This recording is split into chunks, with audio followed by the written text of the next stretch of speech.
Aspiring aimers welcome to major chemistry. Hope so કે તમારી તૈયારી સારી ચાલી રહી હશે. આપણે આજે મેજર કેમેસ્ટ્રીનું યુનિટ 1 પ્રાચીન કાળમાં રસાયણશાસ્ત્ર જોઈશું. અહીંયા મેં મોસ્ટ ઓફ ઇમ્પોર્ટન્ટ ક્વેશ્ચન લેવાની ટ્રાય કરી છે અને તમારે અહીંયા શું કરવાનું છે કે હું જે એનું બ્રીફ ડિસ્કશન આપું છું તેને તમારે મારી નોટ્સમાંથી સારી રીતે લખી લેવાનું છે. આઈ બિલીવ કે એનાથી તમારી એક્ઝામમાં ઘણી એવી હેલ્પ થઈ જશે. તો પહેલો આપણો ક્વેશ્ચન છે ક્વેશ્ચન 1, પૂર્વ હડપ્પન સમયગાળો સમજાવો. તેનો જવાબ છે સંસ્કૃતિમાં પ્રારંભિક તબક્કામાં મુખ્યત્વે કુદરતી રીતે ઉપલબ્ધ સાધનો અને માટીકામ માટેના પદાર્થો, વિચરતી જાતિઓ, માટીકામ જેવી પ્રાથમિક રાસાયણિક પ્રથાઓ રોકાયેલી હતી. હવે અહીંયા આપણે વાત શેની કરવાની છે? હડપ્પન સમયગાળાની.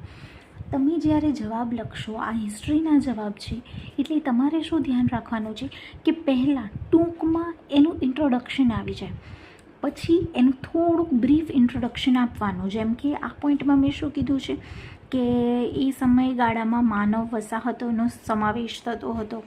સેકન્ડ પોઈન્ટમાં શું છે કે માટીકામ, રંગકામ અને જાળવણી જેવા હેતુઓ હતા.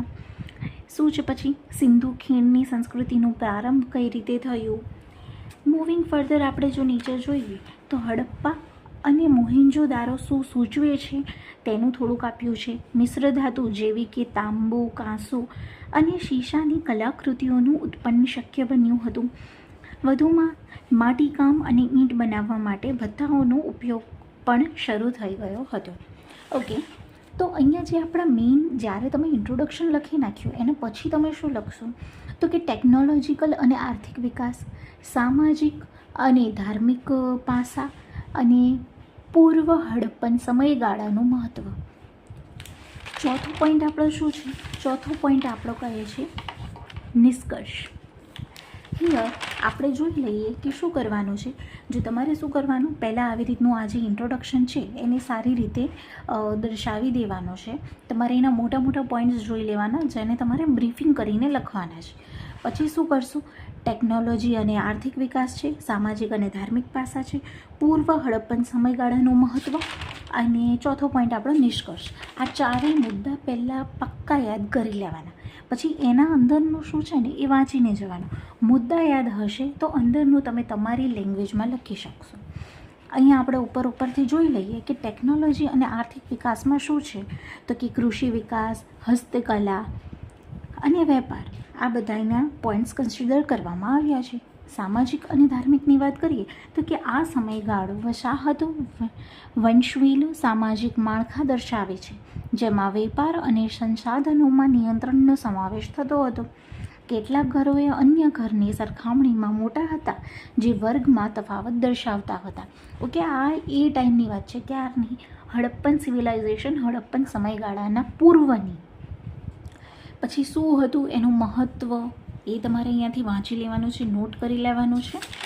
એન્ડ એટ ધી લાસ્ટ નિષ્કર્ષ. ઓકે, આવી રીતે આપણો એક ક્વેશ્ચન અહીંયા પૂર્ણ થાય છે. આપણે વાત કરીએ બીજા ક્વેશ્ચનની. બીજા ક્વેશ્ચનમાં શું છે? પહેલાં શું હતું? પૂર્વ હડપ્પન. હવે શું છે? પશ્વ, એટલે કે પછી. હડપ્પન સમયગાળાના પછી શું હતું?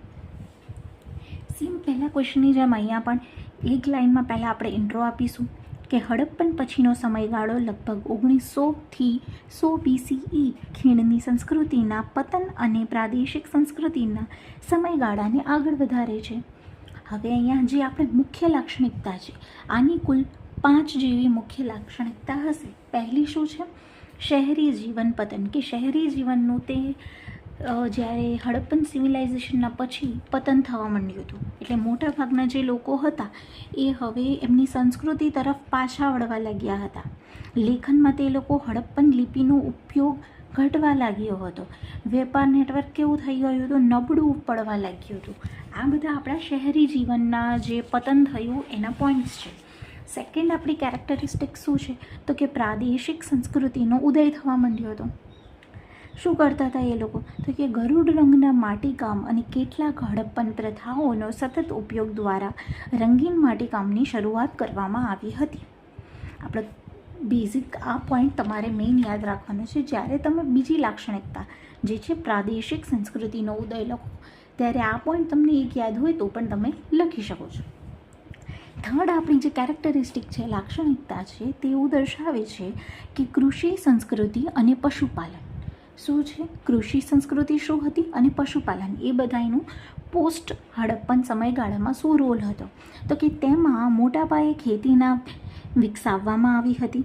આ ઉપરાંત પશુપાલન અને પશુપાલનતા ઉપર આધારિત પરિબળોનો વધારો કરવામાં આવ્યો હતો. 1500 BCEની આસપાસ ઇન્ડો આર્યો આ પ્રદેશમાં સ્થાનાંતર કરીને સામાજિક અને સાંસ્કૃતિક પરિબળોમાં દાખલ થયા હતા.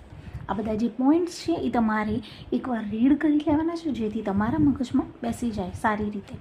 ઓકે, તો આપણી જે ચોથી કેરેક્ટરિસ્ટિક જે લાક્ષણિકતા છે એ શું કહે છે કે ટેકનોલોજીકલ અને સાંસ્કૃતિક ફેરફારો થયા હતા. તેમાં શું કહે છે કે લોખંડના ઓજારોનો ઉપયોગની શરૂઆત થઈ હતી. આ પછી વૈદિક કાળની શરૂઆત થઈ હતી. માટીકામ શૈલીઓ વિકસિત કરવામાં આવી હતી. આપણે જે ફિફ્થ અને લાક્ષણિકતા છે એમાં આપણે કહીએ છીએ કે આનું મહત્ત્વ શું છે? તો કે મહત્ત્વ એવું છે, આ સમયગાળો એ એક સંક્રમણ કાળ હતો જેણે ભારત વૈદિક સભ્યતા અને પછીના ઐતિહાસિક વિકાસનો પાયો નાખ્યો હતો. તે શહેરી વસાહતોની ગ્રામીણ કૃષિ સમુદાયો તરફના સ્થાનાંતરનું પ્રતિનિધિત્વ કરે છે, જે ભવિષ્યના રાજ્યોમાં અને સામાજિક માળખાકીય માટે માર્ગ મોકળો કરે છે. આ રીતે આપણે 2 ક્વેશ્ચન્સ અહીંયા ડિસ્કસ કરી લીધા છે. બંનેના જે મુખ્ય પોઈન્ટ્સ છે એ તમારે મોઢે કરવાના છે. નેક્સ્ટ વિડીયોમાં આપણે થર્ડ ક્વેશ્ચનથી ચર્ચા કરીશું. Thank you.